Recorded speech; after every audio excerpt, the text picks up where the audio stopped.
What's up, everybody? Graphic Content episode 31. Who that comics boss and Chris? We coming at you. This is number 31, man. We're gonna get close to our ages soon. So just to let people know, when we do talk about it, I'm saying it early. When we talk about Deadpool and Wolverine, it probably will have spoilers in it because the movie's been out for a good little while. So, and you probably got spoiled by a lot of stuff by now because I've been seeing reels and some people call them TikToks, but I don't have TikTok, but reels, TikTok, stuff like that about the movie. Forget all that. Like there was a link last week for the movie that was the whole movie. Like somebody, I heard it was like on YouTube or something. Right? A movie up there, and I don't know that how long shit got taken down within an hour. So like people probably only got to watch an hour of it.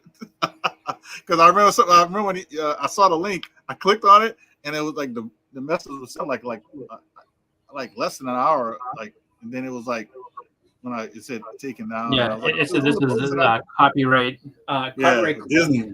By Disney. Yeah, I said, them people better have an offshore account because Disney coming for them. Disney coming for you. Oh, of course. A movie within a week and also there. Hopefully everybody had a good time, and if they watched the movie and stuff like that, we'll talk about it soon. I am kicking off the new giveaway. I don't have the books yet, but speaking of that, this guy here, this guy is the winner. Sometimes he's the winner. What can you do? And there was no rigging because y'all saw the wheel. Y'all saw I had like 500 names put in there. Yeah, that thing is impossible. His percentage odds of winning was not very high. I mean, let me put it like this. So, when I watched it, and just because I had been informed, like after it all happened, by Blika on his channel on the church, he's like, "Where were you?" Yeah, I wasn't gonna tell him that. And they're like, "Oh, did you know that?" I was like, "Oh, that you won the thing." I was like, "No." He's like, "You didn't even know? You didn't even look?" I was like, "I wasn't paying attention." I was like, "I was just, I was busy with other stuff." I was like, "I had no idea." And then, so then I went and I watched the actual video, and even though it had been like 4 days, so the winner was already crowned. It was me. I'm just sitting there watching that thing, and I'm just like, how is it possible? Because it was like slivers. I mean, like the tiniest little slivers, and all of a sudden it's like, oh, my name popped. I was like, all right, cool. I was like, because there's no way you could tell who was gonna win with all those names. I couldn't see. I tried to zoom in, and I couldn't see. It made it big and blurry. So it's like, all right, I'll just leave it alone. I don't want to mess it up. With the individual hairs on a head, it was just like. I didn't want to mess it up, and I think the limit of how many you can type in there is 1,000. So I got past 50% past the limit. So shout out a couple people. Carl, what up, Carl? Carl's in the house. We got Collecto 6. Greetings from Pacific Northwest. Appreciate you stopping by. JSS Brooklyn, a nice new member I've seen pop up on Biggie Shack. He's gonna pop on my channel. Oh, welcome to the community. I don't know if you've been around and you're just starting to comment a lot, but I first discovered you off of Biggie's channel, and I appreciate you joining in. Y'all smash that thumbs up, man. We got Susie Q in the house, and the greatest auctioneer of them all, and the one who loves to kick it, Miss K-pop. So, yep. And I want to say this early because I might forget, because we might get discussions and talking.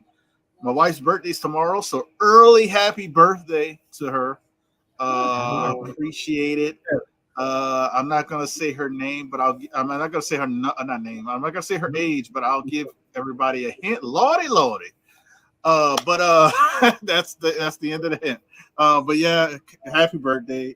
She's been working hard and dealing with health issues, so it's like double whammy from work and then can't really celebrate, but yeah, we're gonna take time to celebrate when she is more free. But appreciate everybody. I'll probably post stuff on Instagram tomorrow. If you guys want to like it, you want to wish well wishes, that's perfectly fine. I'll tag her and post pictures, especially probably from our last trip and stuff from LA. That's all I just wanted to say before we get started. But No, it's not that type of show, Vogs. This is graphic content. This is not a community show. Usually, if we have guests, it's like we ask them beforehand or they DM us.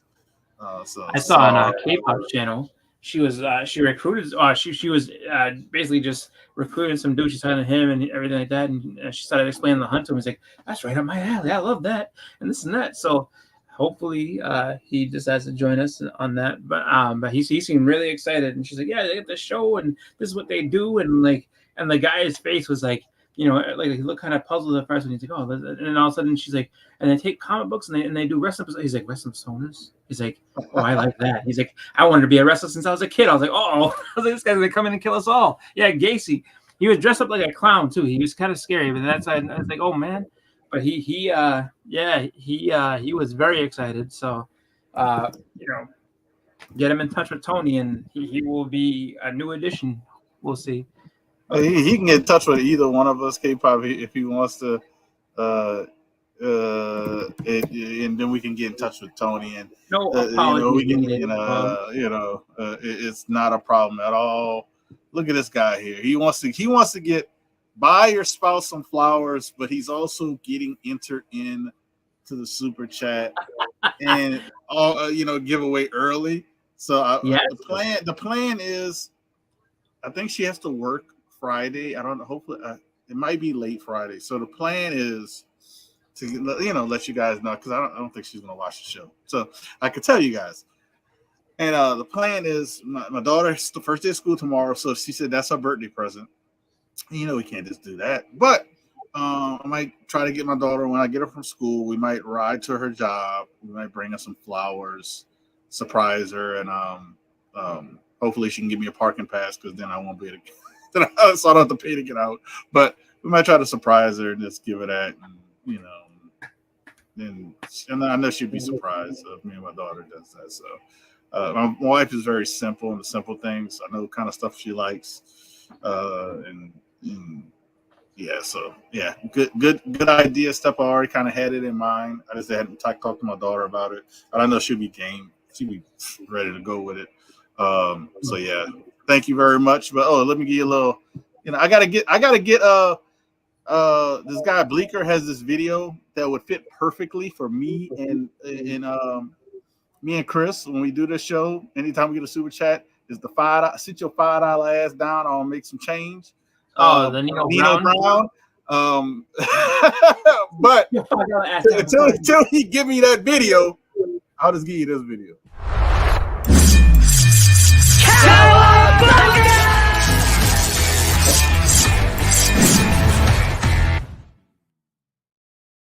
I want to give Steppo one more video, because this is Steppo. This is how Steppo is on when we do the Band of Brothers auction. This is gonna make everybody laugh. So this is Steppo. This is a representation of how Steppo is when he's on the auction for Band of Brothers. It is hope.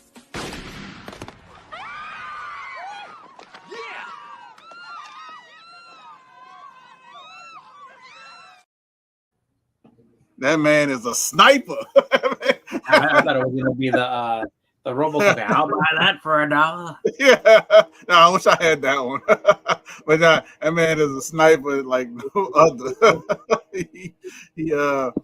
He gets it more people, and sometimes he gets it in the off, like in the DMs, and people don't even know he just sniped it. Oh yeah, well he's the first person. I mean, he literally is the first person to ever go on church with Bleak, and it's like, what do you got over there? I'm going shop, and then he's like, I'm going shopping, and then what was it? Beckham and is like, oh, what is it? No. And so someone yelled at Beckham, like, no, he's shopping right now. You wait. I have to wait.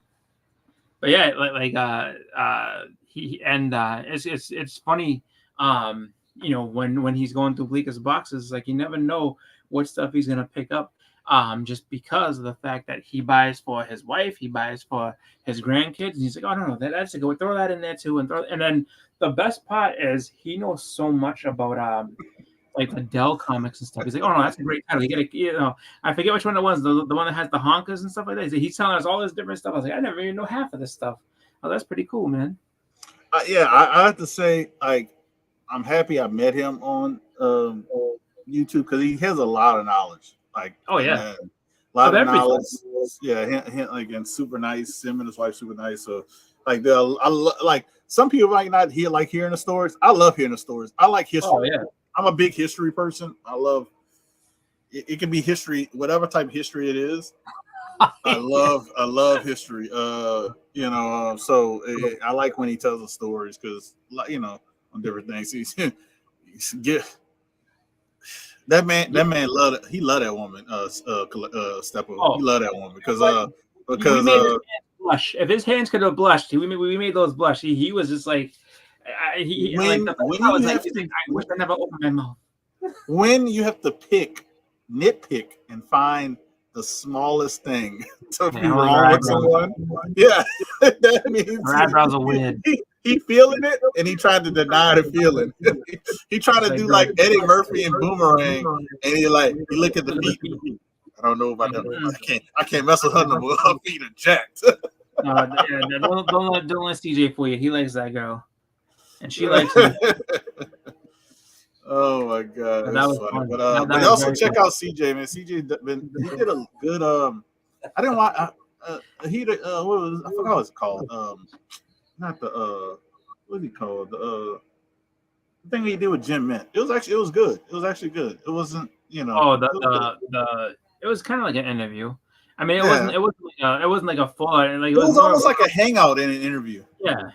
Yeah, it was kind of a hangout interview. It was light, and I mean, given everything that's going on, with I would say like the past like was it like 3 days with Jim and everything like that, Jim Mint and stuff. I mean, it was good to go on there and just not be like, okay, like this is gonna be just hot and coming at you type thing. I mean, it is what it is, and I look at it where it's like like I know Jim a little bit, not a ton, not a ton. You probably I've know talked him to as him, much as me from Instagram and stuff like that. yeah, well, no, I mean, I've talked to him a couple of times. Like I was on a show, kind of like it was like a comic book debate show with on Lucky Oh yeah, Long yeah, Box Mortal against. Kombat and Street Fighter. Yeah, so, and that's when I talked to him. Like I talked to him during that a little bit, and then just watching his show a couple times here and there, and it's just like it like I look at it like this, like the one thing I'll say to anybody is like like where you have everybody kind of talking, and expressing their actual legitimate like beef that they have with each other, him and Manimal, and I think really, I think that Manimal brings up some very good points, on him as far as this is what's going on, and I think that Jem also has his side that he tells and tries, and puts across, and the truth is, Jem made the most true statement when he said, there's my side, there's his side, and then somewhere in the middle, you're gonna get the truth. So really, what I say is, if you're gonna listen to both of them, that's fine. Listen to both, but just understand that, like, it's just it's their viewpoint on what's going on, and then make your opinion. But I would say, don't get personally involved.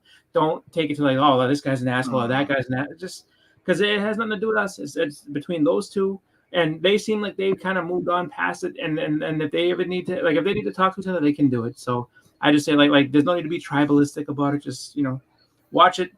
Oh, it's kind of interesting, and then just kind of move on. That's the way I see it. Yeah. And the most I'll say about it, I'm not gonna. The collector said a couple of names. I'm only gonna speak on the names that I know and I've spoken to.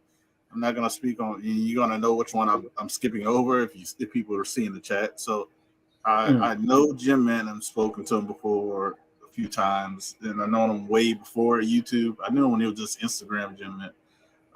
So knew him a long time. I think I've known him before my daughter was born. So that just tells you the history of how long I've known him. Basically, I've known him as long as I've known Chris and stuff. Comic Time, I met him twice. Dude's been super nice. Nothing, he's never said, never was kind of like, I don't know how to say it. It's like you meet somebody, I wouldn't call him a celebrity, but you meet somebody and he wasn't standoffish. Let me say it like that. He wasn't standoffish. He talked to you, took a picture with me. I don't even know if I posted a picture, but yeah, it was just super nice. That's all I can say. And I joke around. I call him Comic Thomas. I mean, cause I I figured his like name that. is Thomas, but can't say nothing bad about him. And the other person I'm gonna speak on is Thorough. I've spoken to Thorough. Chris has spoken to Thorough, Thorough. I like. That Thorough, I Thorough, like a lot. I've never had an issue with him. He helped me out on the issue. I like to give him and Biggie Shaq credit for pushing my book being stolen to a bigger forefront and possibly getting the person who stole it scared and mailing it back to CBCS anonymously. Because when he does do those videos like he did with my book, they get a lot of eyes on them, Yep. and they get thousands of views when he does those type of videos. So, like I said, I don't have nothing against those guys. Wish I could help them find an even playing field. Yeah. Because it's I don't know, but Yeah. all I can say is just don't try to don't join in on the stuff unless you really have an issue, in my opinion. Well, or at least if you have a standpoint of knowing as well. Just because I'll say like this, like I like Thorough, I like a lot. Like I've talked to Thorough many times. I get along with him. Like when he was first coming in, like we hung out with him a bunch, and he's a good dude. Like I like Thorough a lot. So and like I said, like Milton's side of the story or Manimal's side of the story, I was hearing from the very first time, like all about everything. So I listened to it. Jem's side of the story, I heard, and I have my opinions on, like, my own personal opinions on how I feel about what the both of them said, and but in the end of it all, it's just like I don't know the truth full out behind it other than what they've presented. So it's just like, for me, I'm not gonna sit there and be like, oh well, F this one, F that one. I'm just kind of like, hey, that's a crazy situation. Yeah. All I can you can kind of give a little. This is what I can only do about the whole situation is kind of give you my thoughts on what I would do for, like, if me and Chris, if my channel got viral and it's because of this show, I would split everything we do at this show 50-50 because I wouldn't be doing the show without Chris. So that's just my thoughts on the whole thing. Yeah. And yes, I'd probably do a contract so nobody can be like, so we can't, that's how I would probably do it. Yeah. I wouldn't want to do it, but I want to do it just so everybody could be on the same mind. But I don't see that happening. I would love it to happen. I don't see it, but that's how I would take things. So because I wouldn't want to lose a friendship over money. Yeah, it's tough like that. So that's just my mindset on how I would handle things. But like I said, all of those guys, those three guys I kind of mentioned that are kind of involved in different ways of different things. Super, super good guys in my book. I mean, I'm never gonna do. I mean, I would say Thorough. I can't jump against Thorough because he reached out because Chris told him about my book, and he was, I would say, the biggest YouTuber out of anybody who ran with the story about my book being stolen. Nobody else wanted to touch it. So that's just, that's why I said if I couldn't pick anything, I'm like Switzerland. I feel like Switzerland. I'm out of the. Yeah. I mean, I gotta shout out JSS, man. He said more hours. I appreciate it. You're gonna be in as well. I'll do this. I don't think I'll probably do a video tomorrow, but I'll try to remember JSS and Stepo. And Chris is here along with us, and also the other 9 people. If anybody else does the super chat, every $1 will go to the entries. And I might just do that from now on to make it easier. But oh my God, could you imagine the wheel? Yeah, well, I can't do that from now on. I think I'll just do it today. I'll do it today, like, because in honor of my wife's birthday coming up. Every $1 I get one spot. Every $1 I get one spot. Just for we need 4 wheels today. Yeah, I know, like, because when I did it, I ain't gonna lie, I did it twice. No, I did it 3 times. That was a lot of entries. Oh yeah. It was a great giveaway. It was a great giveaway. Stepo, no. It was you, Baki, Ubaki, who else? Yeah, Step I think donated, so he got like $1. I think Bleak did a decent amount Who too. else? Didn't Bleak do a good Oh, amount? D-Rock, Yep. Bleaker. So it was like a lot. It was a good amount of people. It was like $1. It was $1 per one entry. Like so, every dollar got an entry. Oh So yeah. yeah, I can't do it like that again. But I'll do it for today. Yeah, no, and it was just a strength of that. That giveaway was very, very good. And it was just like, I mean, at the least, it's like, you know what? Let me just throw this in and hope for the best. Like, just because it was a really, really good giveaway, and it's just like, like what I say is, especially like, when you see it, and I mean, and I'll say this too. I think that people, getting in now, pre seeing the books, you may have an advantage because if the next giveaway is like the last one or even close to it, it's gonna be like you're gonna be happy that you have. All right, I have a head start dollar and entry. My plan is to try if I can get those raw books on a deal like I did last time. I'm gonna do the same thing. Yeah. I just happened to get a good deal on some books, and instead of what I could have did is sold it for a profit. I just put them up as a giveaway because I could even if I would have sold every book for $5 more than what I bought them for, people would have bought them quickly because I got great deals on them. It's just that I said let me just put them as a giveaway. I think that'd be cool. Let's see what Legend is saying. I got to give you a video, JSS standby. Greatest auction host of all time. You'll see. That's high praise. Legend. I hope you're doing well. I don't know if I can. All right, here's what I'm gonna say. I don't like at this point in time. Absolutely, I'll agree with that. However, the greatest to ever do it, we all know, is the Great Legend. The Great Legend had some of the most amazing, like, just build-ups to any seller coming on. Like, he made you want to see what the person had next. First one to do it. We love comics. Great Legend, I would say, is probably my favorite auctioneer. We had a lot of fun. Only thing I will claim on the auctions, I'm the last active, longest person doing auctions on YouTube. I'll say that. I can easily say that because I've done it way back with We Love Comics when we were doing basically silent auctions where they emailed you. And people came on after us. And nothing against that, but I know I'm the longest one since then. Like it's like I want to say like 9 years or something like that. Oh, I guess a long I'd be more than that. Yep. Yeah, no, it was good. I wish I had Big Bear's information. I hope he's doing. I hope he's okay. I don't have it. Yeah. What's up, Matt? What's going on, Matt? Appreciate you. But everybody go give Matt Likes Comics a sub if you haven't done it already. He's got great books. He's an awesome personality in the community. We need to get him to be around more and kind of appreciate the talent and the content that he puts out. So go check out Matt Likes Comics. He's got a great channel. Oh, and if you haven't seen that's new channel, what's it called? Nominate him for the Comic Book Awards, man. The CBC Awards. Silent. Yes. Yes, it was. It was silent.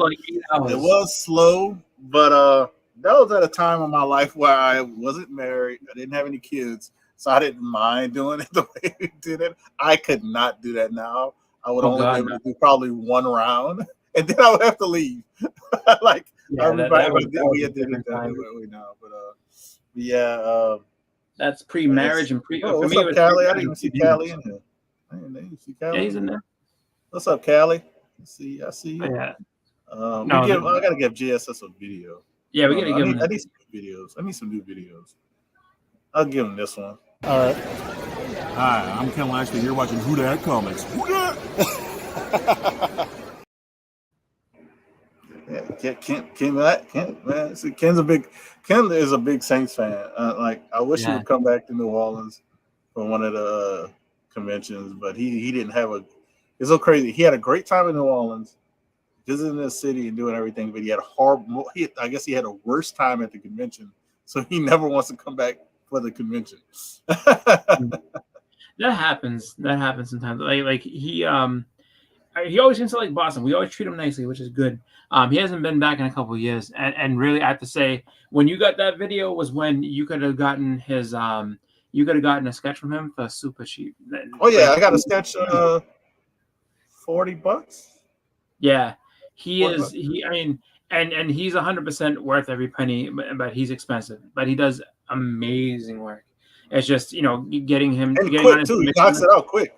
He's very quick. Yeah, I would say to anybody, if you want a Ken Lashley sketch and he has sketch covers on his table, buy them. Just because his commission list, just is packed every time. But he's that good, so it's just like you gotta take advantage when you see it. Yeah. He and then I think I know at the convention his sketch covers were cheaper than the ones that you get. Oh yeah, they used to be $60. I think they're like 100 now, maybe 200. Yeah. Well, what I've found out, and I think that all depends on what convention they're at, and and where they're at, because a lot of times they'll have stuff written down, for their like prices, and you're like, and it makes sense because my convention in New Orleans is, I think it's a good convention. It's the first one of the year. It's very I would say affordable for people to come, food, all kind of good stuff. So it's relatively I would say good pricing when we go there for artists and stuff like that. And usually they don't fill up in commissions when they're there. So like a big name, you probably can get something done by them, which is cool, Yeah, so stuff like I could have got stuff by a few big names when they come down here, but I didn't. It was like spend $300 on a commission by somebody who normally charges like double that, or or get a whole bunch of signatures by these people that I've never met. So I usually always choose signatures. Well, that's usually my thought process on getting books now. Like it's like like a lot of people will be like, oh, let me get the let me go ahead and get those convention exclusives and this and that. And I just look at it where it's like, what, I'd rather have a sketch as my convention exclusive. Like this is literally something that like is mine. Like I'm not, I don't give those away. Like that's just my art that I get. So that's kind of like my treat to myself for going to the convention. Like, yeah, I'm gonna try to get more stuff done because I have my book. I need to bring it more often, so just to get at least one done by somebody. And a lot of times, I know when I went to Dallas, they have the prices on there, so you can kind of already see.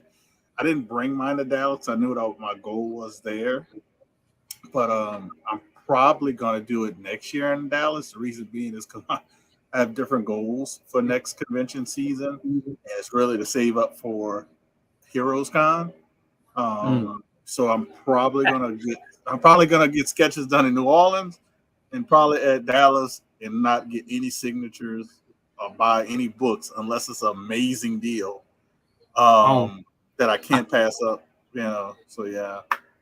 No, my final and only sketch that I'll be getting is gonna be Terrificon, which is next weekend. And like it's gonna be Ken Wheaton, and I'm gonna try to get another. I'm gonna do my best to get another of the Sinister Six Simpsonized versions. So it's either gonna be Doc Ock. It'll probably end up being either Mysterio or Vulture, just because I feel like Doc Ock is it's a lot to draw. So I'll probably say that one for last. I'm like, all right, last one I need, Doc Ock. What can you do for me? Since we're talking some stuff, I'm gonna show a couple of things just because this book is not mine anymore. Oh, but this is a book I did pick up from that's nice. San Diego. Chamber of Chills 19. This was limited to 53 copies, 29 out of 53. I should have bought more, but the claims are going so fast. I was just happy to get one. But yeah, so it's already gone. 53. My God. Yeah. And here's a couple of books. These are a couple of books that is going to. They're probably going to go to not probably. They're going to go to short box for the auction. I already took pictures of them and posted them, but I'll just share them. Y'all already saw this one, the Peanuts one. Peanuts. Yeah. So that one's going. But if somebody does want it, it's gonna be a couple weeks before I actually do my auction. So definitely let me know before then. So you would actually, if somebody wanted to do a baby plan, it'd be perfect because you'd have a couple weeks. Yeah, Chewbacca Han Solo. Right. Thomas signed that. This DM me, Callie. Yeah, Roy Thomas signed it and Howard Shaker. Oh yeah, there you go. Howard Shaker, and he has a COA in the back. So yeah, that's one. Oh wow. First Falcon. Yeah, that's gonna be going. Yeah, he's definitely going up in price. This is actually a decent copy that definitely needs a press and clean. Like it really, really, really needs a press and clean. But it's affordable, good affordable book. And last one is the First Guardians. Another book that could use definitely a cleaning and a light press, but two affordable books to go along. So there you have it. Also, Chris might show a couple of his off if he wants to, but this is why I like getting sketches because you never know when you get some. I'm not gonna show everything, but this is one my daughter wanted. So she got the Princess Peach from my boy Tim Latte. I don't even know how you say his name correctly. I should have asked him. Got a Crane because not many people do Crane. And then the guy he actually works on TMNT, he said he's never done a Crane, so he was actually happy to do that. And I'll show maybe one more, maybe two more. I'll show two more. I'll show this one. I love this one because it's a color pencil, but it's Guy Gilchrist did a Scrooge McDuck with all the money, and this is actually I'm gonna show one of my favorites, just because of the work.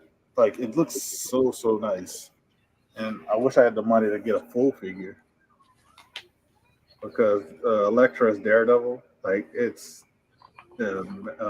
Chris Mad, I think his name is. Oh yeah, he's expensive.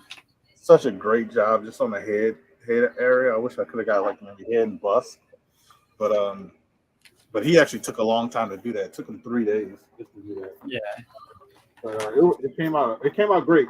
I'm happy it came out great, even though it took him longer than I wanted to do. That's just some of the stuff that we were talking about sketches. I had it next. Let's see. You want to show some? I'll show you some sketch cards that I got because I want to add to this binder. So I got all 4 of these on Free Comic Book Day. They had some artists come down, so I was able to get because it was on actually May 4th. So I got Palpatine, Chewbacca, the Shredder, which the guy that did the Shredder for me, I was so taken back by how much detail he put in there because it's pretty crazy. And then the bottom is Mike Lilly did a Batman for me. So, but yeah, and then the guy that did the Palpatine was really cool. So I was just like, just excited to get those guys to do some art for me. So hopefully one day this will all be filled with, just different sketch cards and different stuff. And, I really enjoy those. I think that those are fun to get. And then of course, we get, I like these. I got, and I've shown these a couple of times, but I get both of these from Boston Fan Expo. And it was basically the main reason I went was to try to get this here. So this is my Simpsonized Sinister Six stuff that I get. So I have Sandman, and so far I have Sandman, Craven, and Electro. And then I also got this by Keith Williams, this Elvira. So, just, a lot of great stuff there. And I would say to the both, like the Simpsonized stuff was Ken Wheaton, and then the Elvira was Keith Williams. Keith Williams did that for $80. I was just like, absolutely. I was like, money's there. There you go. Anytime you can, I think anytime you can get a good sketch like that under $100, it's hard to say no. Yeah. Oh, it's amazing, and he's such a I want nice to say guy. all the ones I showed actually were under $100. Yeah. All of them. And I mean that is actually, I think, part of the best experience you'll get, just because it's like, okay, go and do the just get a sketch and then come back, and then to see it done, it's just like, whoa, because this is like, the amount of talent those guys have is just unbelievable.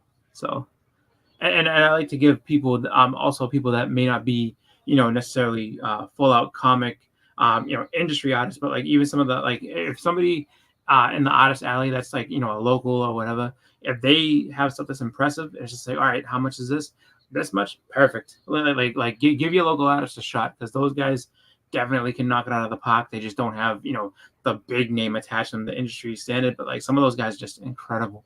And it's just like, and you get an art piece for like, I mean, sometimes, and they really do their best, and sometimes you get a really, really nice art piece for way cheaper than some other people. So, like, I know a lot of people like to get David Finch and stuff, but David Finch is, you're talking like $350, for a remark, and he's gonna do a hell of a remark for you, but it's $350. Whereas you might be able to get a local guy to do a full body sketch, or maybe a character or two for like something like $60, $100. That's like, and when I got that remark from Art Germ, speaking of remarks, Art Germ, it was actually a really good remark, and it was pretty big. It wasn't like a little tiny remark. I was like, Yeah, it was like it was pretty nice size. He was just $120. He was $120, yeah. and if you were getting stuff signed in CGC, it was charging 30.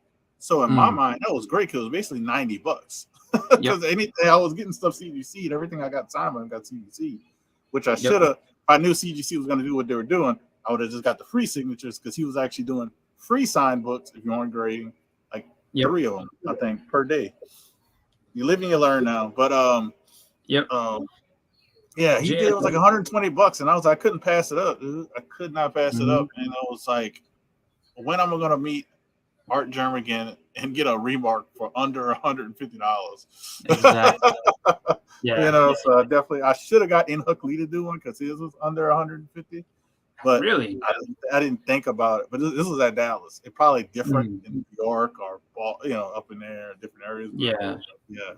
He said your accent is super legit. Yeah, no, JSS, I could not do that if I tried. Like, I remember the first college I went to, they had like radio classes, and they was like, oh, like, you're gonna have to give up that Boston accent, you have to start pronouncing your R's and everything if you're gonna be on the radio. I was like, never ever will I ever. I can't. It's impossible. It's just not right. And like a lot of times, it's just like, I think mine is so thick that even if I go to New York, people are like, oh, like, where are you from? Oh, you sound like you're from Brooklyn. You sound like, I've been to New York. They thought I was from Brooklyn, and one dude thought I was from the Bronx the way I was talking. I was like, dude, where is this coming from? And the dude yelled at me because I was in line for something, and I was in line to go to a wrestling show, and he's like, yo, the fuck you doing with that Red Sox hat on, man? You from the Bronx? I was like, no, I'm not from the Bronx. I'm from Boston. He's like, oh shit. He's like, I thought you was this dude. And I was like, yeah, no, that's not me. I was just like, but I was just talking with people that I was with, and they were just like, I guess I sounded like, someone from out there, so don't ask me. But yeah, no, the Boston accent's here to stay, no matter how, much like you could say, look, pronounce your R's, or we're gonna, drown you in front of everybody. I'm trying. I'm really trying. I just can't do it. Speaking of accents,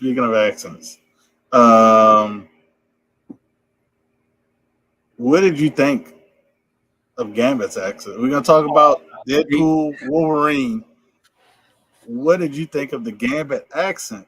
I thought it was good. Deadpool? I thought it was good. I thought it was. I mean, in terms of how he did it, like he reminded me kind of like if you ever watch that movie Snatch. When they go ahead and they get the group, the gypsies called the Pikeys, and they're just like, oh, you like Degs. We might not get deep into spoilers. We're gonna talk about stuff that probably has already came out. But the way he did it, I thought it was good. Like, I don't know how good of a Cajun accent it is, like how legit it was. And that's why I wanted to ask you before I tell you. Yeah, no, so, I like that. I thought he did a good job. So it is he did. I don't know how other people from my area might talk about his accent. It's just because I live out here and I've traveled around Louisiana. It's a good. It's actually a good Cajun accent. It's that Yeah, it's the jokes that the jokes that Ryan Reynolds' Deadpool character was saying was funny, but that's how they talk in that Cajun swamp area. Like I would yeah, say, I would say Lafayette, Opelousas, maybe Thibodeau area, not New Orleans. Even though Gambit has ties to New Orleans with the Guild of Thieves and stuff, but it's not. That's not really his accent. Is not really New. It's like a Bayou accent, almost like a Bayou Midwest Louisiana Cajun, that type of accent that he did, and it was actually really good. I actually understood everything he was saying, which was kind of sad. oh yeah, no, I knew everything he was saying, and I was just like, and then what he said, I said, "What? Say it." I said, "I'm thinking, Deadpool, you don't understand what he's saying." no. I understood everything. The best line that he had in that whole thing was they say, "I'm gonna make a name for myself." Yeah, that's everybody's out Oh, there. wow. He said, "I'm gonna make a name for myself." Woo! Yeah, he's like going off. Actually, there was a video. Y'all gotta remember me after this one. It was a video that they had done that was showing like him basically like not training for, but him like just kind of practicing doing the thing, and it was pretty cool. Like I was like, wow, I was like, he really got into that. So that's pretty cool. Like he did a good job. Like I wouldn't mind seeing him. That's I tried to tell people that when people are like, "How is Jason Tatum gonna be cast as Gambit?" I was like, I think he grew up in Louisiana. And I think Pascagoula is actually in Louisiana, unless they got a Pascagoula in another state. But I know they got a Pascagoula in Louisiana. But I knew he was born in the South, so I was like, got to get a guy a chance. He's actually born in the South. I think he might be able to figure it out. He probably does know people who talk with a Cajun accent. Yeah, they do. Well, they don't have a distinct voice. It's not really a voice because everybody's voice is different. They have a distinct accent and how they say words. How Chris was talking about how he says certain words and certain letters of certain words. It's kind of like them. They might jumble a lot of words together, and you're like, "What the hell did you just say?" And you're like, and sometimes they say it kind of fast. And every now and then I'll say stuff like if I'm talking to somebody and I'll say stuff really, really fast. And they're like, huh? And I'm like, not that type of accent, but talking fast and kind of putting a lot of stuff together. I know I can tell you right now, a movie that people love. Everybody loves this movie, and it's a great movie. But if you're from here, it turns your insides out. Like when you hear which is The Departed. If you watch The Departed and you listen to like Martin Sheen and Jack Nicholson when they're talking, it like if you're from Boston, it drives you insane because like the way they talk, like micro processes, like no one talks like that. Nobody talks. When he's talking, when Jack Nicholson talks, like, "What can I use you for?" I'm like, no, they don't. We don't say it like that. Like, what are you talking about? It's like, "What can I use you for?" Not, "What can I use you for?" So it's like it's one of those things where it's just like you'll get, and just like you said, like you'll have those thick accents and people that kind of are hard to understand what they're saying down south in the bayou, whatever. You'll have it up here too. Like there's people that talk like you be like, "Oh my god, what the hell is this guy talking about?" Because that's just how like every accent has an extreme. No matter what it is, that takes it to a level where you like, what is this guy saying? And I could give you a kind of a good I'll give, and people can look this guy up because they have YouTube videos of him because he was a coach. But you can look up this coach and listen to how he talks. If you can get away from his voice, because his voice, I'm like, you got like you almost got that Babu shit, like type, hey Babu shit. You got that kind of voice. But his accent is like Gambit is Coach O, who used to coach for Louisiana State, LSU, Louisiana State University. Coach O. If you watch any videos of Coach O, he'd be like, all right, we're gonna be in Alabama. We're gonna play defense. Go Tigers. You're like, wait, what? I heard Alabama and go Tigers. What's going on? But now he talk. He's like he talks like that, and then he got a new one, not new one, but they got one he was talking about when he heard about getting fired, getting told that he was gonna be let go from LSU. He's like, yeah, they can talk to me. He said, yeah, he's not going to do good. He's like, oh, I can see that. He goes, yeah. And they asked me, you got 15, whatever $1 million of it in your contract. He's like, yeah. He's like, we're gonna pay it. But we're gonna let you go. And he said, well, just let me know what do you want me to go through, and when you need me to go. So because he's a Cajun as well, and he's like, from area but he got a thick Cajun accent, and his voice makes it even crazier. It's almost like they made the Bobby Boucher character with that, talking about like this from him. Which is kind of funny. But yeah. What I'll say is this: I think when it comes to Channing Tatum, if they're gonna ever put Gambit in a movie, you're gonna have a hard time getting people to accept another actor as Gambit. Because he did a good job. I could definitely see him doing that again. Now, the tough part is that I don't think he would be as kind of like comedic as he was. Like a more serious Gambit. Maybe a little bit different than what we saw in the movie. But I think he could definitely do it again if he wanted to. It's just whether or not Disney and Marvel want him as that character going forward, or what they're going to do with it. Just because popularity is there, people always wanted to see it. They got a little glimpse, and that's a very smart thing that they did. They gave it to you of a true to comic book character, true to comic. And to speak on that, I want to say I disagree, because the reason why I disagree, and I'm gonna go back up to the other question. I disagree because they have clips of this movie coming out now, and Channing Tatum actually took the role seriously. Like the action scenes, he's practicing the action scenes. Yeah, he was good. The bow staff. He was for his little 5 or 10 minutes. The card stuff. He was taking it seriously and actually doing it. Him and your girl who did Elektra, I've seen the behind the scenes stuff of them, and they were actually really practicing and really doing some stuff. Not saying X-23 and other one wasn't doing it, but I actually, after seeing him, I was like, damn, I wish I could have saw what they would have did, and I wonder if they would have did the Thieves Guild. You know what I mean? Gambit, which would have been probably cool. But his accent probably wouldn't have been as thick or as heavy. It definitely would not have been that heavy. It'd have been similar, but not that heavy.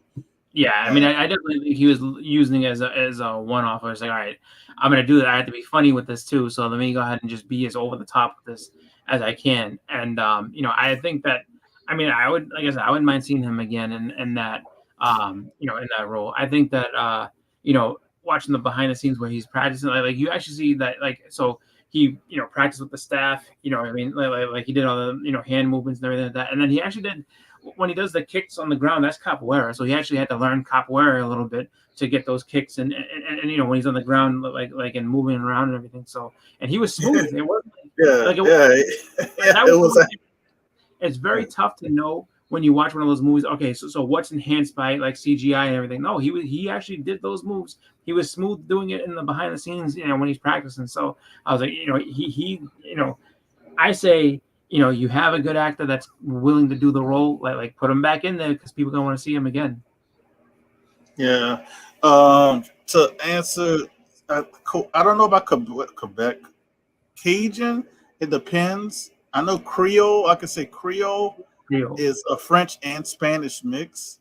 Cajun, I would say, I think they would say they're French Cajuns, because they have Cajun Indians. So like Cajun is like kind of that word, and you kind of put in place of what you are Cajun. We would say is a Creole Louisiana person, and because I have French. I tend to say I have Spain, because when we did our DNA, it's like Western Europe. And if anybody knows Western Europe who came to Louisiana, it's French and Spain. It just depends. And to answer this question, I speak was it petite? No, petite, a little French. Petite, I I think speak it's none. French. I say No, oui. I can get myself in trouble. That's I'll say it like that because when I went to France, they all assumed me and my wife spoke French, and I was able to understand a little bit. But when people start talking fast, well, when people start talking fast in general, it's hard for me to understand. But when they're talking fast in French, I was like, hold up, slow down, because I can catch on certain words. And then they have a lot of Louisiana words that are kind of French. A lot of our streets, a lot of our we have parishes just like France, and I think Jamaica. Only thing I Jamaica, say. so it's not that many parishes. Yeah, so yeah, some stuff. What I know in French is bon chance, because a friend of mine, he actually is a fight coach for boxing, and he actually has done some MMA, and I guess he got a chance to hang out with and meet George St. Pierre in his camp, and they were talking with him and everything like that, and then so like the day before they were going to their fight, St. Pierre and the crew was like bon chance tomorrow, bon chance, and then it was like, oh, like what's that mean? Like, it means good luck. Bon chance. Yeah, so like that's why that's so funny. Creole is just I know Creole is just that word you can not Creole but Cajun is that word you kind of can use and but you got it kind of like they don't just say I'm Cajun, they might say that they're Cajun, but people who are from the area might ask more in depth like what kind of Cajun are you? Are you French Cajun? Are you native Cajun, meaning they're Indian Cajun? They have Cajuns in South Louisiana who are natives, and they're part of what tribe? I can't think of the tribe name, but they were, was known to be in like South Louisiana around the swamp area, an Indian tribe. So, and the funny thing is, you can look at them, and you might think they're white or / Caucasian, but they tan really, really well. Their skin gets like brown. They'll look like me basically when they're in the sun and stuff. Yeah. And then a lot of them grow the hair gets really long, like different between person who's not Indian. Yeah. And they it's certain little things that kind of how they carry themselves too. You kind of could tell. But they have those Cajuns. Then they have the people who just call themselves Cajun.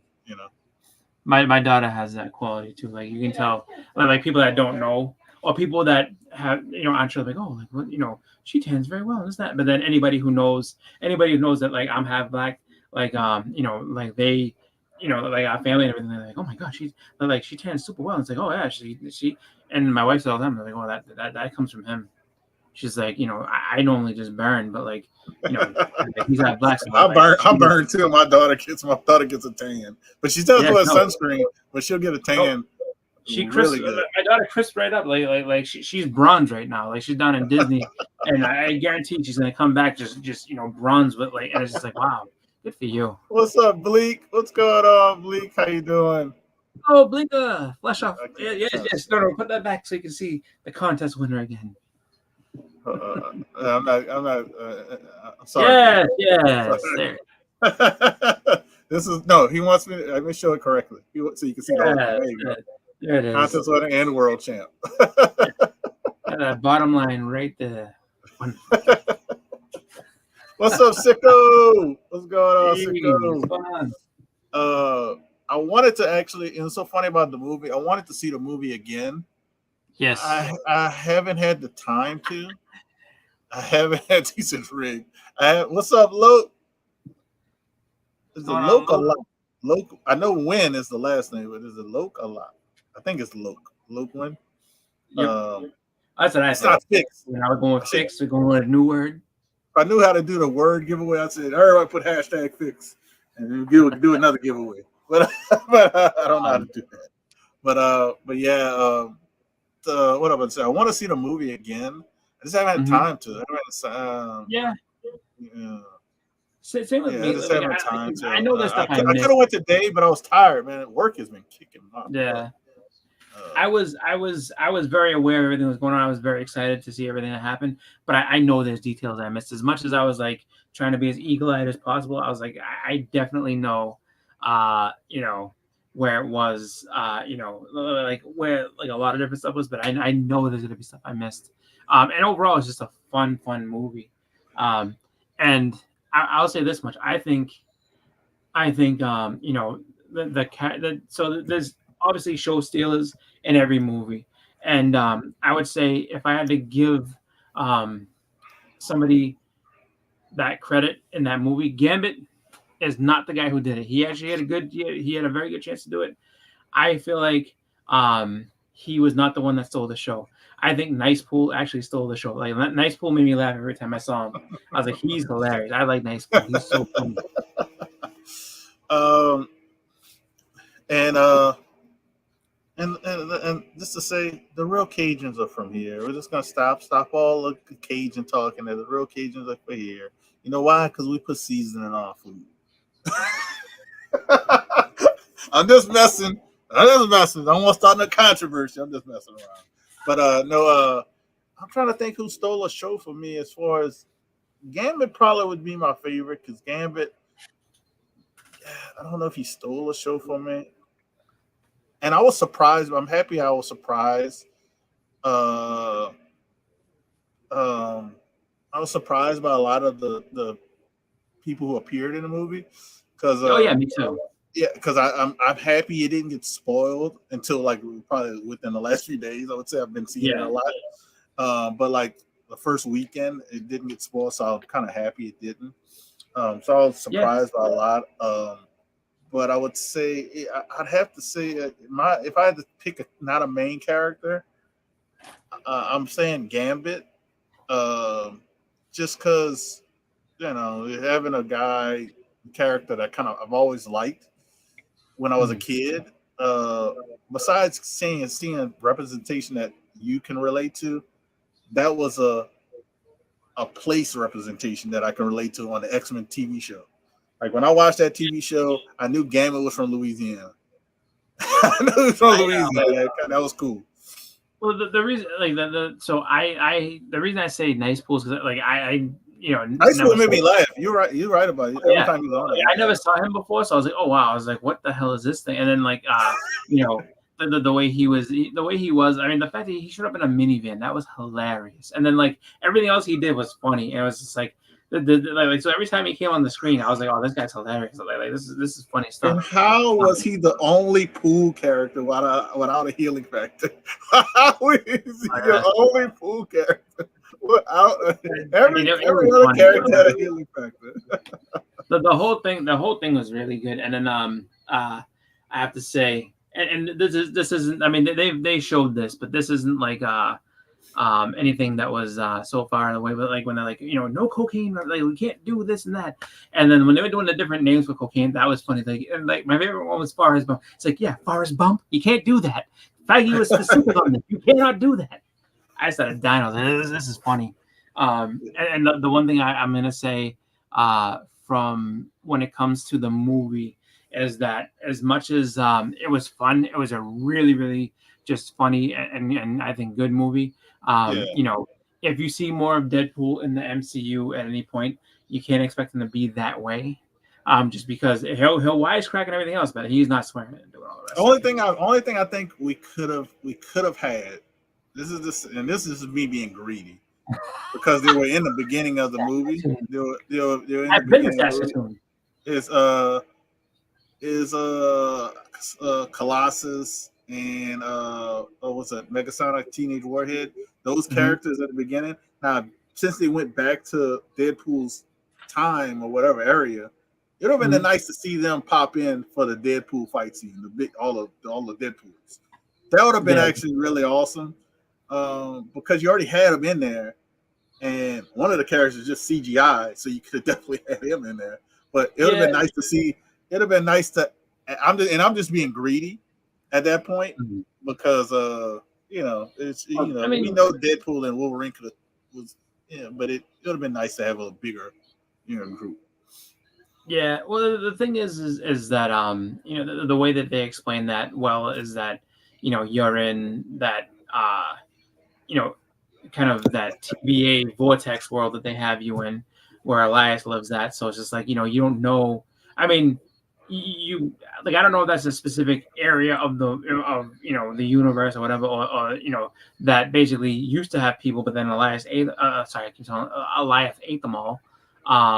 But oh wow, which Wolverine was my favorite one?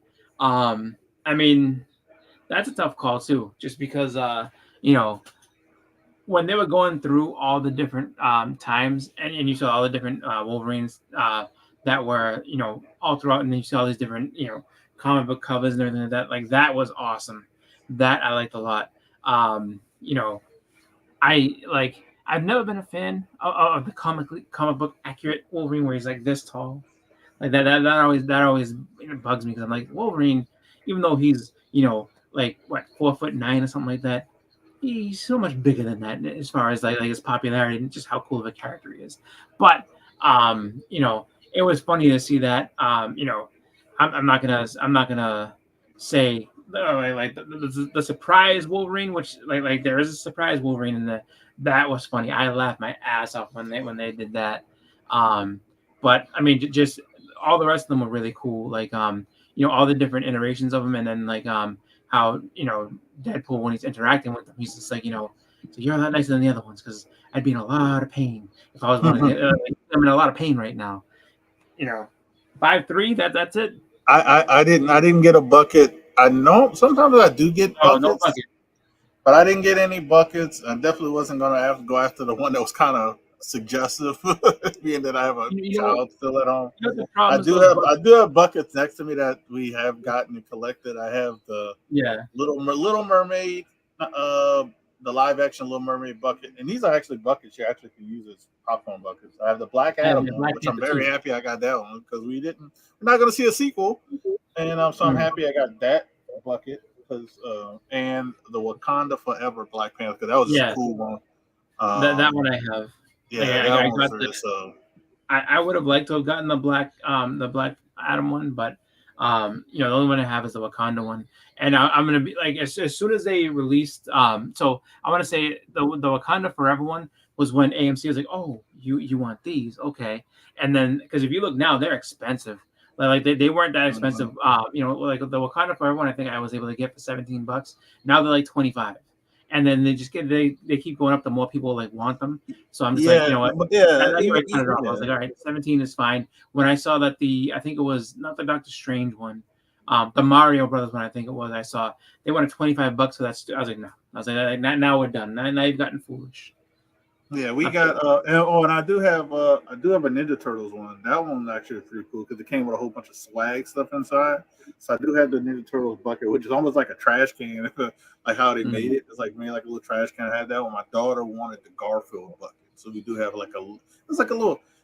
Garfield one was kind of a ripoff, but I can't get mad because we saw the movie like 2 weeks before it came out at a special Yeah. screening, and they gave like little free Garfield squishies that my daughter was like thrilled to have.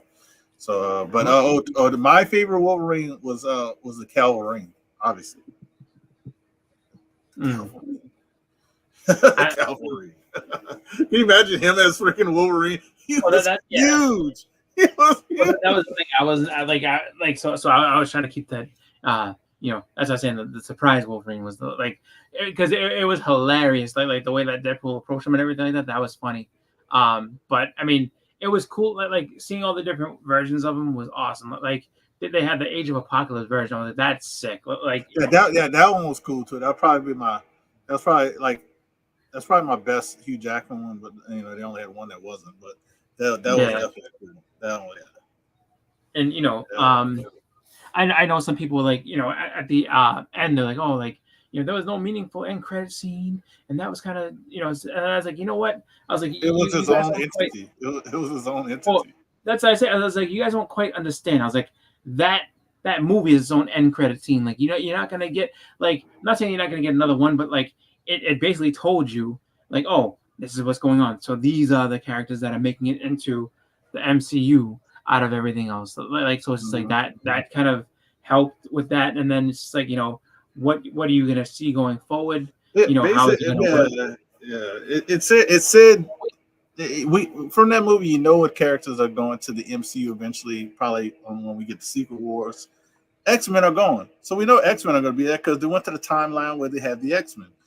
Wolverine, I think, I don't know how they did it, but we have Wolverine as well. Deadpool, we know he's going to be in the MCU. You want to know what the end credit scene was meaningful? This is, where the end credit scene was at, and people might have missed it because it wasn't at the end. It was like more like in the middle of the movie. Yeah, The middle of the movie, Deadpool says, "Why is Thor holding me? Why is he crying? What's going on?" That was your end credit scene because Deadpool's in some movie with Thor because that was put in there. And Kevin Feige is gonna have that and probably Avengers Secret Wars, maybe maybe it's gonna be somewhere that you're gonna have that scene and everybody's gonna be like, "Oh." and what's gonna be funny about that scene? It's probably gonna make you cry. It's gonna be like, oh shit, really? Like that'll probably be like one of the only times that he's actually serious, and it's like, oh. So like, I wouldn't be surprised if you see something like that. Yeah, because it looked like Deadpool was dying. Yeah, like really dying. I think too. The other thing, when it comes to, just that movie that people need to kind of realize is that so kind of like how when you had there were certain movies that came out that were not quite.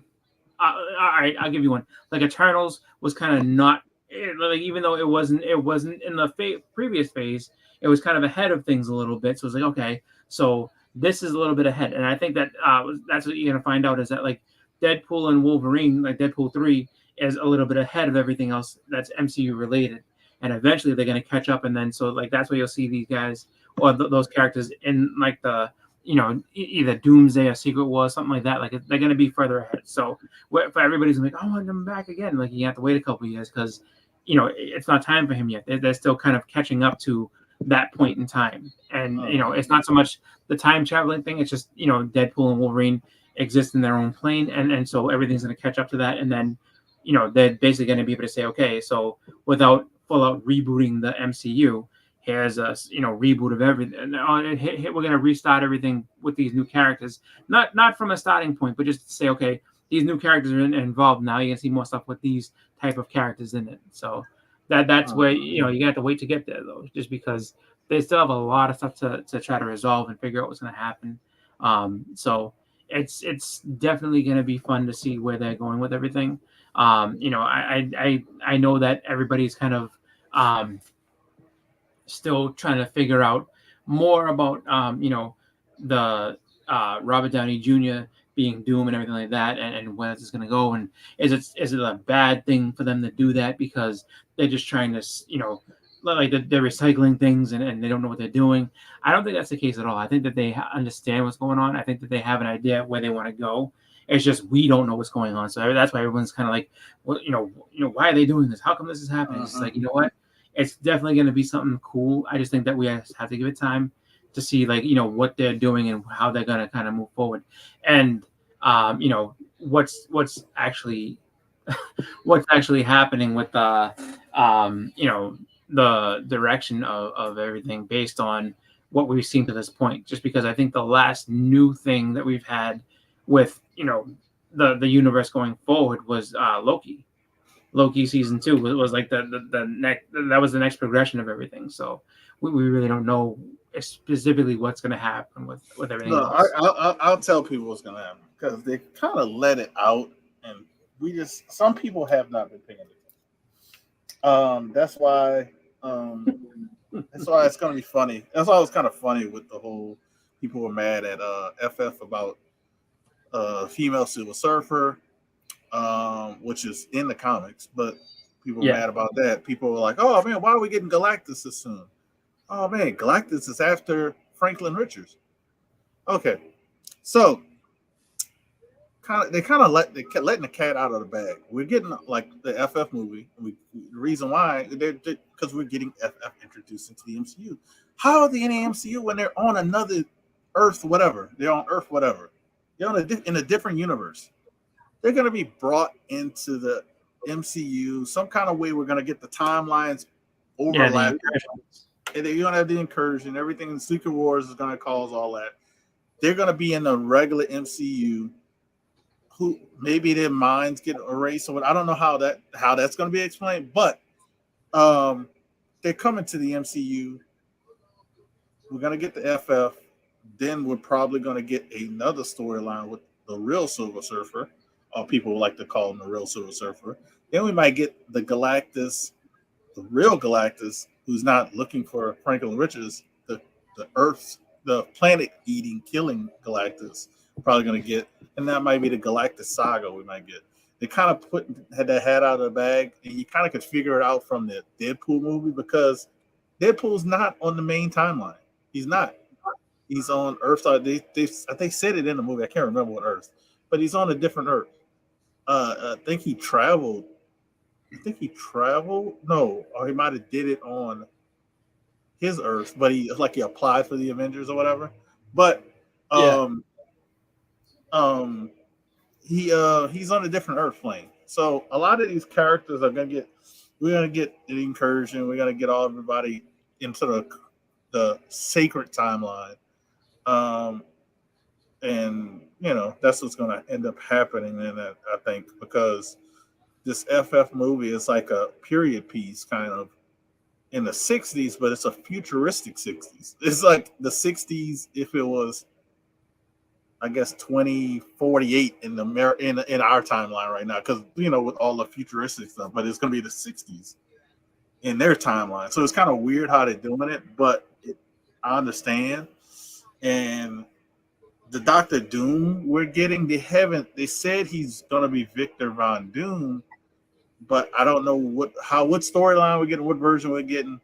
But I got a feeling we're probably gonna be getting, if Tony Stark's family didn't come to the US, they didn't immigrate, what happened? They would have stayed in whatever country they're from in Europe.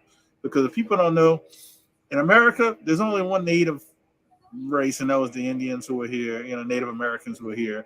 So what if Tony Stark's family didn't immigrate to America? They stayed in Europe. What if that part of Europe was Liberia?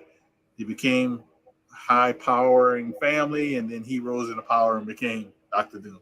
So that's kind of like where I'm thinking, because we're going to get him as an end credit scene in the FF movie. That's why they had to make the announcement.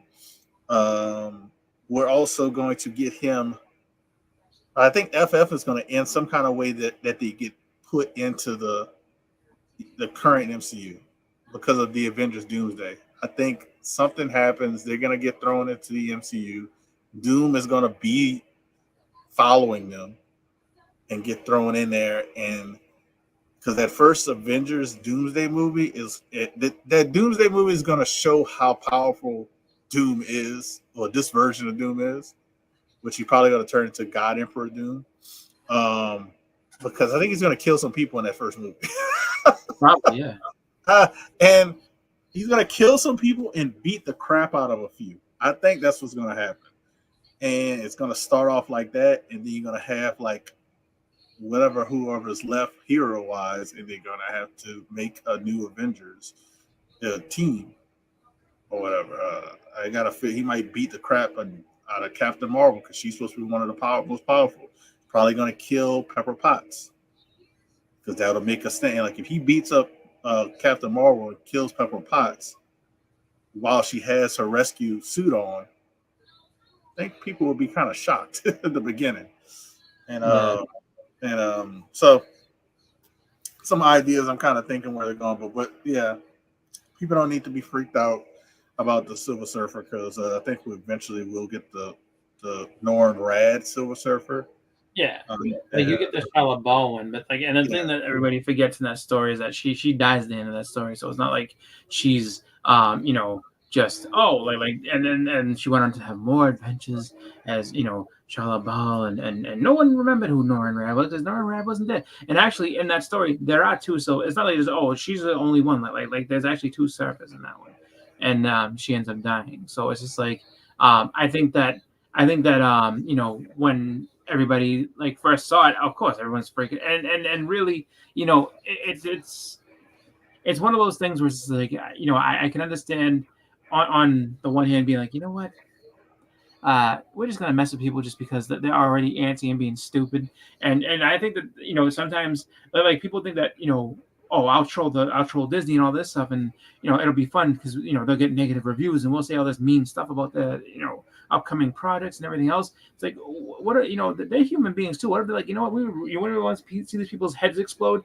Show them a female, tell them that Silver Surfer is gonna be female and watch them all cry. Like I mean, I think they do the exact same thing. Like, oh, we can do this because, and the thing is that like as people be like, this is bullshit. It never happened. Like, oh, wait a minute now.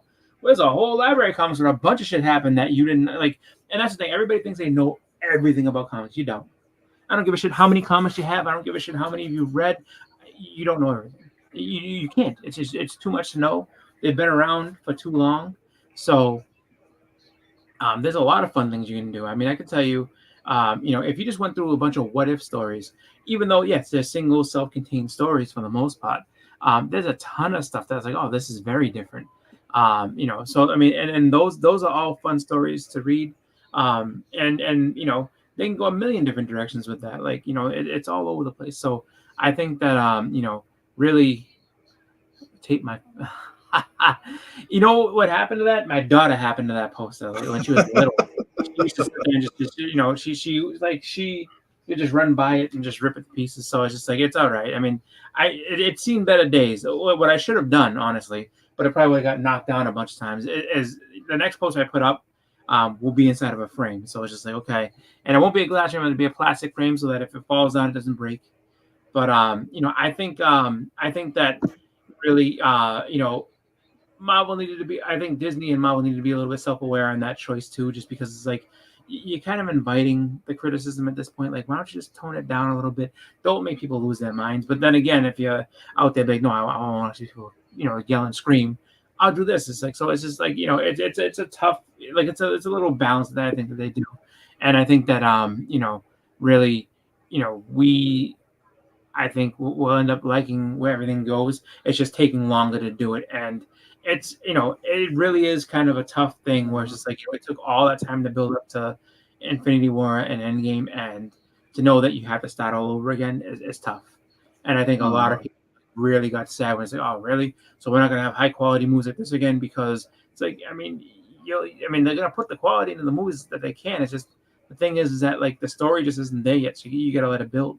It's just going to be that way. So, and maybe, if they were smarter about it, maybe they work on, instead of having everything interconnect all the time, just some self-contained stories that you can kind of weave in later, but like, good ones.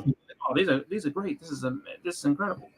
That would be kind of cool. But yeah, no, that's what I got to do. I got to get the frame. Cause like, I mean, she was little, now she's 7, so she wouldn't tear it apart right now. But when she was a baby, I just said, please, no. And she just, nope. She wanted to, rip at it and tear at it because it was where she can get her hands. So. Yeah.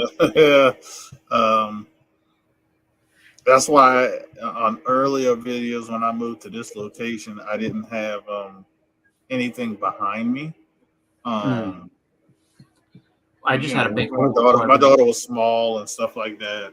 But my wife, she got older. My wife was like, "You got to put stuff," So that's how stuff changed. Because behind me, I didn't have anything. Mine had a big hole. It was just like, and it was just from back in the day and stuff like that. So it's just like, oh, this is just hole behind me.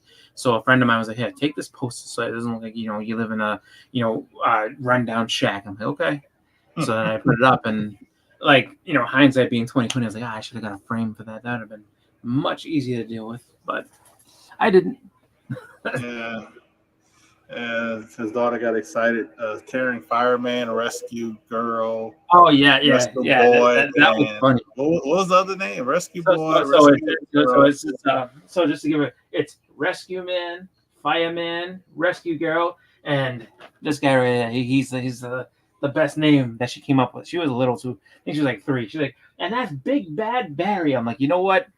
I was like, these are plausible. Like if they didn't have names, Rescue Man and Rescue Girl doesn't sound that bad. Fireman, obviously, and Big Bad Barry is amazing. Like that to me, like if that was his name, I'd be like, dude, that's a great Big name. Bad Barry.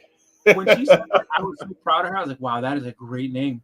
I was like, a 3-year-old came up with an amazing name like that. Like, I can't believe that. Good job. Oh my god, yes indeed. But yeah, overall, I would if I had to grade the movie. I don't know how I would grade the movie. If you want to go, comic grading. Yeah, I I want would to do go comic grading. I'm gonna give it a 9.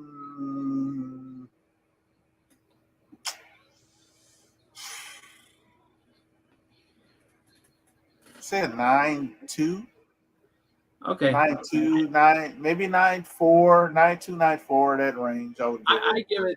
My grade is a strong 9.4, and if they had if there was an extended cut that had extra stuff in it, it could be pressed and bumped up to a 9.6. I think easily. Oh, if they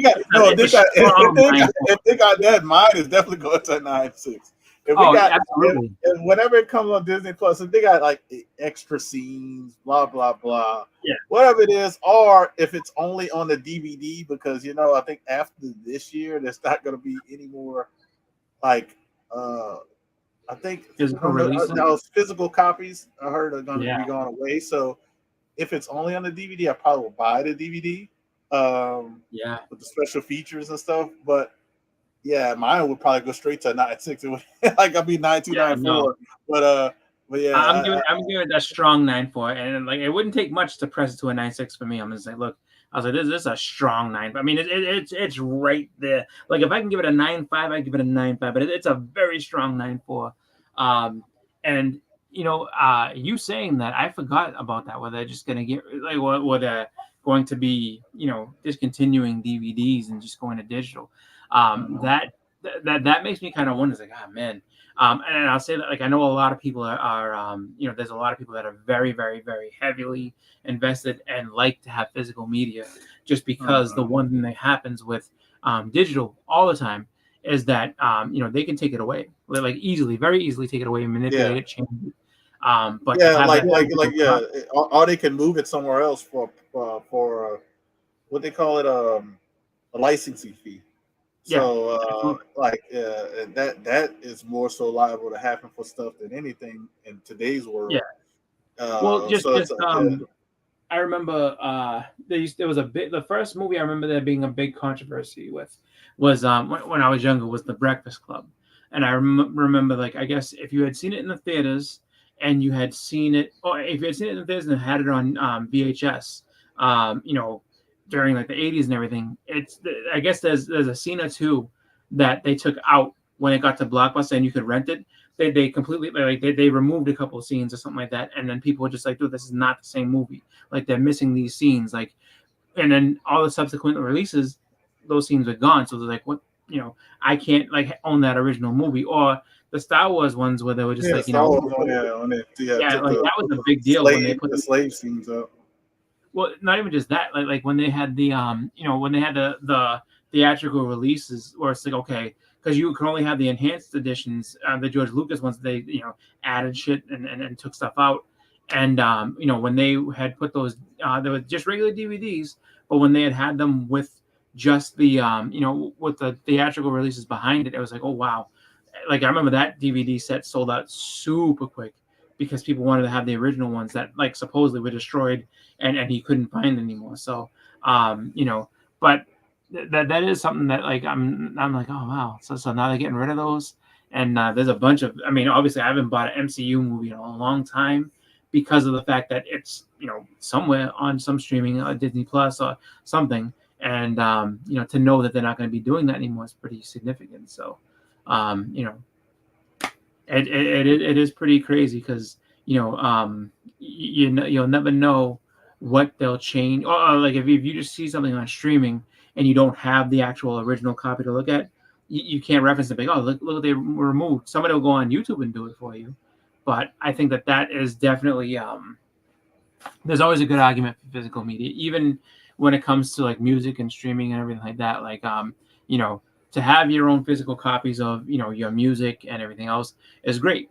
To be able to say, oh, I have a Spotify account and I can listen to, I can sit there and load up 10,000 songs and have this playlist that goes on forever is great until somebody's like, you know what, I'm moving on from this platform. I'm an Apple artist only, and now you can't listen to that certain person's music anymore. And if you don't own it physically, then I guess you're just going to have a Yeah. missing part of your commute. And what if it's your favorite artist? Like for me, it would be like if Wu-Tang moved from Apple to from Spotify to just Apple exclusively, I'd be like, what the fuck? Like I love Wu-Tang. Like, so it's just like, is it all of them? Or is it, like if they removed everything Wu-Tang off of there, I would be in trouble. Like, dude, a whole chunk of my musical catalog is gone now, and I have to go over to Apple to listen to it. What's up, Hack? Just want to say, Hack, hopefully everything goes well with you. I know you're having a procedure done. So hopefully everything goes well, man. Yeah, I think I saw him posted on Instagram when I was thinking, but hope everything goes well, man. Yes. Yeah, so I kind of I know what you're dealing with in a certain way. What?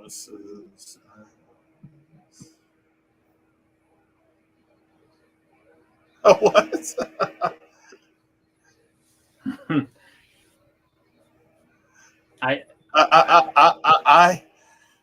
here's my answer to this, and I actually would do it, Sicko, if I didn't. I'll answer like this really quickly, and then I'll explain why. But I actually would take you up on managing your fantasy football league if I wasn't invited to 1, 2, 3, 4 leagues. I think 4 leagues, and 3 of them are money leagues. Yeah. I've only accepted 1 fully, and I only accepted 2 fully because one's fun and free. So if I miss the draft, I'm not gonna be mad. And then the second one is the one I've been in with work for years. So I know I'm definitely doing 2 out of the 4. I haven't decided about the other 2 because they're money, and even though I just don't know. I don't know how to say it on that. I don't know if I'm gonna join them, but I'm already doing 2 for sure, and possibly 4. Yeah. So I can't help you out. Like, but if I didn't have any, I would actually take you up on it offer. If I didn't have any, I would take you up on that offer just because it'd be funny for me to manage your team and you take credit for the win. It'd be hilarious. He said he's like, I Sicko know about this sleeper pick from Oklahoma, who's at Oklahoma, who's on. Because I'm that type of person. I do a little research and so that he said, yeah, I'm in your league. You in the free league, Sicko? Oh, are you in the free league that I'm in? I don't know who's in the league. I actually just joined it. I think Hack. Did you send it to me? I forgot who sent it to me. I think it was Hack. Oh, it might have been. No, I think it was Hack. I can't remember who sent it to me. Hack will correct me if I'm wrong, but yeah, somebody sent it to me and they said it was free. And when I said, I clicked on it quick because I saw they only had 2 spots. I think it was 3 spots available or something, man. I clicked on it just because it was free. So yeah. Like fantasy can be it's tough. It's a commitment to like look in, especially if you have money on the line. It's just like, oh wow. But it's it's definitely fun. It's just like, like I've been in a bunch of leagues for years, and it's just like, some for money, some not for money. And it's just like sometimes like when you have too many of them, like you get burnt out real quick because it's just like it's so much just like there's overlap and like, oh, like I have this play, oh shit, I don't have this guy in this league. That's in that league. Oh no, I forgot to start this one. And it's just like, so I think that's why when I like do them, I'm probably gonna end up getting the same players. Like how you talking about. Well, for me, the way I basically do mine, I will not do any more than 4 in a year, just because that's once you start to get like, I think one year I did like 5, and I was just like every Sunday I was making a mistake in one of them just because it was like, okay, I don't know, like I didn't know not to start this guy, I didn't know this, I didn't know, like it's just so much stuff, and then when you're sitting there on Sundays, it's like, okay, this one I'm ahead in, this one I'm not ahead in. And 1 o'clock comes quickly, and like, shit, I did not start this. Oh, come on! Like, so it's a it's really a lot if you have more than 4 leagues. But fantasy is fun. It definitely makes you more interested in football. I'll tell you that right now, especially if you have if you're in a money league, you're invested in football because you're like, all right, how's this guy doing? How's that guy doing? And then you find yourself watching all the games that you have played. But it actually not, and it's not just that you find yourself watching all the games. It actually finds, because a lot of time football fans are passionate about stuff and overthink stuff, and I've gotten into a lot of arguments with people, and it's not about and I'm a Saints fan, but it's not usually about my team. It's about other teams or their team, because from fantasy football, I end up following a lot of teams. Oh yeah, and their players, so I know a lot of insight from fantasy. So that's how I end up getting really good. I'll be knowing different things about different players, knowing the different strategies, and I can tell you this. And it's not. I guess you could say it's bragging, but when I make the draft, and I say make the draft because I missed a few drafts and I've done terrible in those leagues. But when I make the draft and I'm drafting my players, I end up, especially in the league for my job, I can see that's why I know for a fact. And those guys are real football fans, big time too. But I'm always in our division, because we do divisions, then you go to the playoffs. I'm usually in the top 2 in my division. Lately, the last few years, I've actually been number 1 in my division. It just kind of fizzles out when I get to the playoffs, which sucks. Because what happens is when you have these players that I usually end up picking that end up being good, but they're on good teams, they sit them down. It's not even just that. They don't really, because they didn't sit down. They kind of did. It was less productive towards the end because they didn't have to be, because they're already set in the playoffs. Like I had Tyreek Hill. He was killing it throughout the whole season. But once he got hurt, like I want to say like it might have been like week 12 or something, or he tweaked something. He kind of slowed down because he knew he needed him for the playoffs. So he wasn't as productive like he was like the first 12 weeks or something. Yeah. Because once that happened, he slowed it down also because he knew he wasn't going to break the record. He had a record that he was actually on pace of beating. Once he got hurt and he slowed down, he knew he wasn't going to beat it, so he stopped. He didn't play as hard, and he didn't play him as much.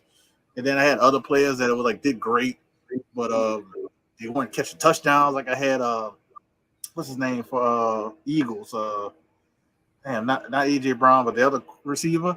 Dude was doing great. He'll get like 100 yards in certain games, but he only got 3 touchdowns for the season or something like that. I was like, come on, man, catch a touchdown. Or like a couple games, he caught he had a deep pass, he caught it, and then he ran it to like the 5 or something and got tackled. I said, come on. Yeah, no, like I've had one final that I was in against a friend of mine, and what happened was he ended up having 2 guys that basically were in the position of that, like he had to start one of them. One he knew wasn't playing, the other one he wasn't sure. And then so it was a game time decision, and it was either start him or nobody. And so he started him, like, nope, they sat him down. Like the guy played maybe like the first quarter of the game, and then like they just sat him down. And so I was like, oh, this is an easy win. Like I got this in the bag. And so I ended up killing him because like they sat down as players. But what I'll say is that the thing to remember, I would say in the draft, one of the strategies that I look at, or one of the things that you kind of have to just remember and look at, is that there's always going to be runs on different positions. Like, and in some cases you have to take the bait and go after it. In other things you don't. Like I would say when it comes to running backs, running back should be priority. Receivers, like I've always lived by the rule that they're a dime a dozen. Like yes, someone's going to draft Tyreek Hill, someone's going to draft Cooper Kupp, or like the top echelon guys. They're going to draft those guys, but it's like, you know what? If you don't get, in the first round or whatever, a receiver, like maybe second, third, whatever, you can end up getting somebody who's serviceable. And then while they're looking at, trying to pick up, like if they went receiver heavy in the beginning, and then, but they didn't go for running backs, you can capitalize and get 2 top running backs. And then, then they have to sit there and struggle and wonder about like who they're going to pick up. Meanwhile, you can pick, second or lower end first receivers and then second receivers that some of them may end up having breakout years. Same thing with like quarterbacks and tight ends. Like quarterbacks, sometimes you have to follow that trend when you start seeing a run on quarterbacks, but then tight ends, same thing, maybe not. But it's just just what I would say is like just if you see like they're rushing receivers, just at that point get your running backs established, and then pick other stuff, and then pick up receivers, you'll be fine. And then of course too, like no one wins on draft day. Like there's gonna be waiver wire pickups. There's gonna be That's what I was about to say. That you have to play your waiver wire, waiver wire. You have to play it very well, even when you have a good team. Because I was like number 1 in my league last year, and I picked people up and put them on my bench because they're better than the people I had on my bench. Yeah. So and people would get mad, and it's not my fault that I end up getting like the second to last pick or the third to last pick during the draft. So that's why my waiver position was high at the beginning, because that's how they do the draft. If you end up being like the last couple of picks, you're either going to be 1, 2. I think I was the second position waiver wire, so I think it had second to last pick. So that's why I was that high.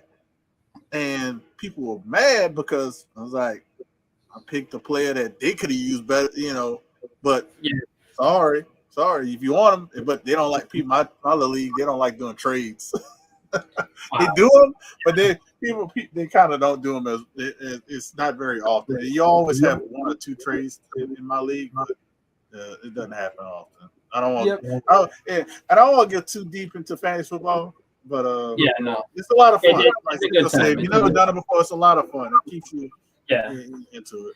It makes Sunday afternoons just like if you just normally are just hanging out and watching football on Sundays, it makes it more enjoyable because you can go ahead and be all right, now you're gonna root for this guy, and games you wouldn't even care about, like it's like I'm gonna watch the Seahawks versus the Cardinals, and it's just like I have guys on one team or the other, like I'll actually watch this game and kind of enjoy seeing how they're playing and stuff like that. So but and that would be a game that normally if you're not watching fantasy, it's like I have no desire to watch this game, so like let me go do something else, or just sit and watch the game and be bored. Like this, I don't care about these teams. So I mean it's definitely something that helps get you into football. And even if you don't know much about it, like you'll learn a lot just by watching fantasy, just from watching, just by playing fantasy and watching the football. Like, if you're not that great at understanding who players are and everything right away, within a couple of years, like I would say within 1 or 2 years, you'll know who people are. You'll understand, what's going on and how to draft better. And then you'll kind of get the itch and be like, I have to do fantasy every year. And that's just trust me. Like if you think you can handle 5 leagues, you can't. 4 is the max. I'm telling you. Yeah, that's what I'm thinking. If I do them, I'm gonna be stressed out doing the 4. But I don't want to keep us. We've been going a little bit over the hour and 38 minutes, man. We had 12 people, so I appreciate the big number we had. In my opinion, that we had. Please thumbs it up. Leave comments as well. Shout out to was it JSS and Stepo for the super chats. Appreciate you guys very much. I will get you guys y'all have early entries. Stepo and and my other is a channel member, and all other channel members are already entered. But appreciate you guys entering in. Like we said, if you haven't seen Deadpool, go see Deadpool. Yes. You'll have a lot of fun. That's all. It's definitely a lot of fun. I can't say anything bad. What I would say is if you because I'm pretty sure, I'm almost positive that the Aliens movie's out. So if you have it's in August, huh? No, it's not out. It's not out yet. It's not out yet. Oh, it's not. I thought it was. Damn. No, you know why I know it's not? Because I clicked on AMC to go see what was at the theater this week, like today, because I was thinking about going to see Deadpool and them. It wasn't up there, so it might be next week, but it's not this week. Because I'm gonna try to go see it probably one Right. day. Yeah, probably see it one Yeah. day. I was gonna say because that would be like if you have a lot of time, like if there's a day that you're just not doing anything, that would be a good double feature. Deadpool into or Alien Deadpool double feature, and it's two completely separate type movies. So Yeah, I think if I go to see both Deadpool rated again, R though. yeah, definitely. And I think I'm really think that if I go and to see it again, that'll be my deal. I'll probably just do the double feature. I'll be like, all right, let me see both these movies. That's not bad. When did it come out? Did it come up? When does it come out?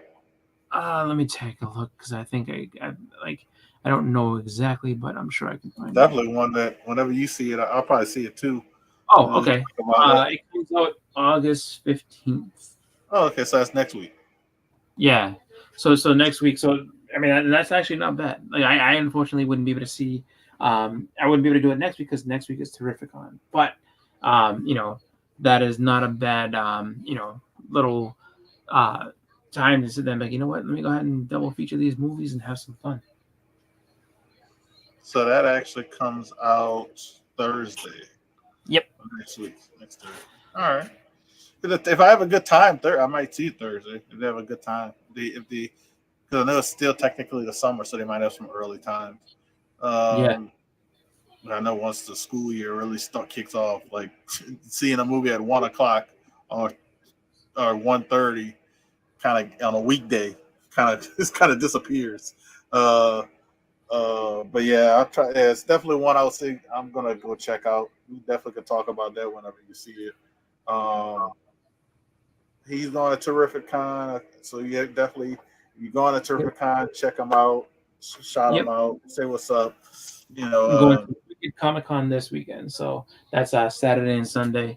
And then Terrificon is going to be the next weekend, and I have a 3-day pass.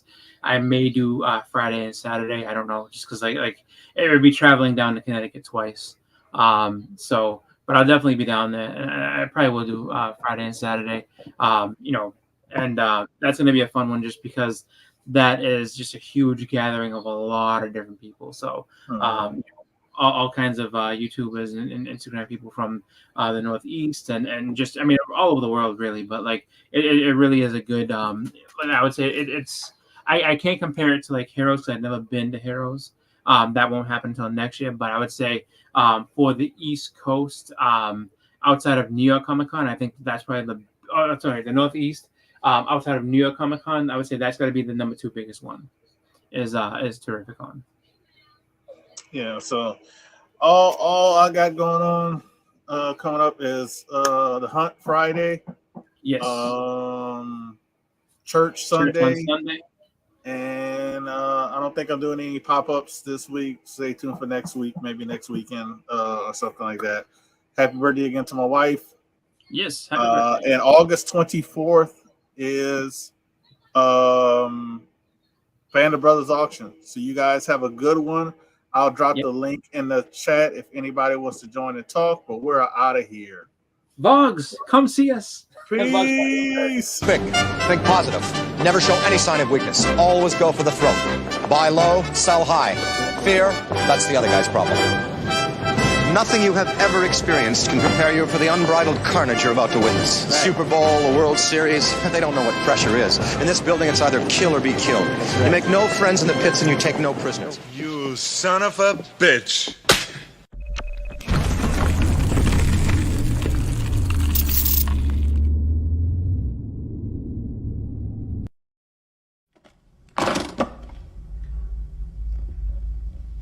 We happy?